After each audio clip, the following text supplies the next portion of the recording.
young people is that young people are now being groomed. They've been targeted by gangs. They've been targeted by pedophiles. They've been just generally targeted. And one of the processes that groomers use is, and this is really, really simple, so I'll break this down to you, it gets more complicated, but one of the processes that drug dealers are using now is called the chicken shop grooming.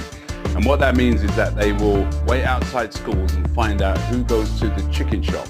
Now this is the important part. You remember your parents, as parents used to tell you that nothing in life is free. And it's absolutely right. There's nothing in life that's free, because these groomers will buy your children food. And they will do that over a number of days, and then they will turn around and tell that child, you are now in debt. So let's take, for example, here, your child runs up a £50 debt. How's he going to repay that debt? He's not going to come home and tell you as a parent that he's just run up a £50 debt of food.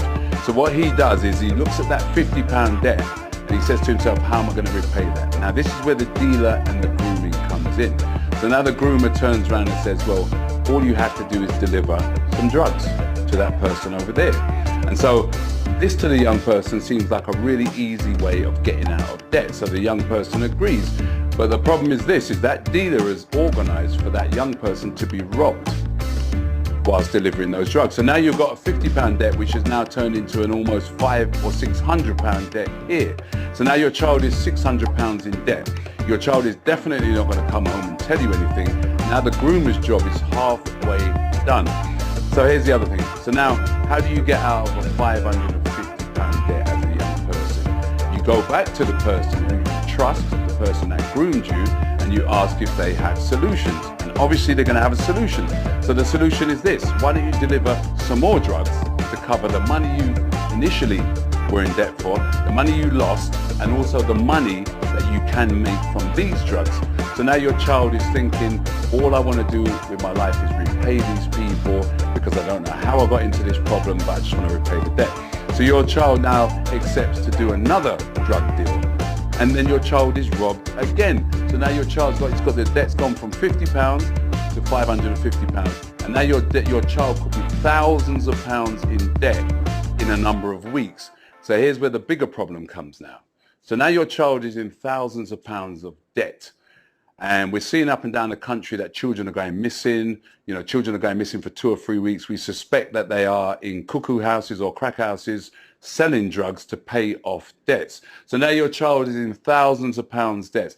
And what we're finding is now parents are finding out that their children are in debt, and they're finding out because drug dealers are coming and kicking their doors open and telling them that they need to pay this money. So the whole point of this message is this, is you can quite easily see that by accepting a £50 food bill, how your child can become thousands of pounds in debt and end up selling drugs, being arrested for selling drugs, actually end up being stabbed, because if they can't produce the money, then there's always violence that follows.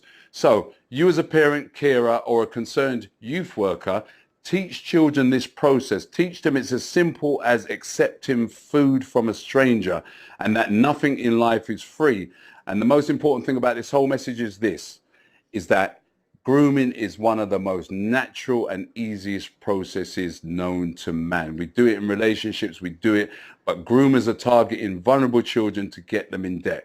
So take heed from this message, share this message if you can, teach it to a child, and it's just as basic as nothing in life is free, and accepting food from a stranger could end up in thousands of pounds of debt.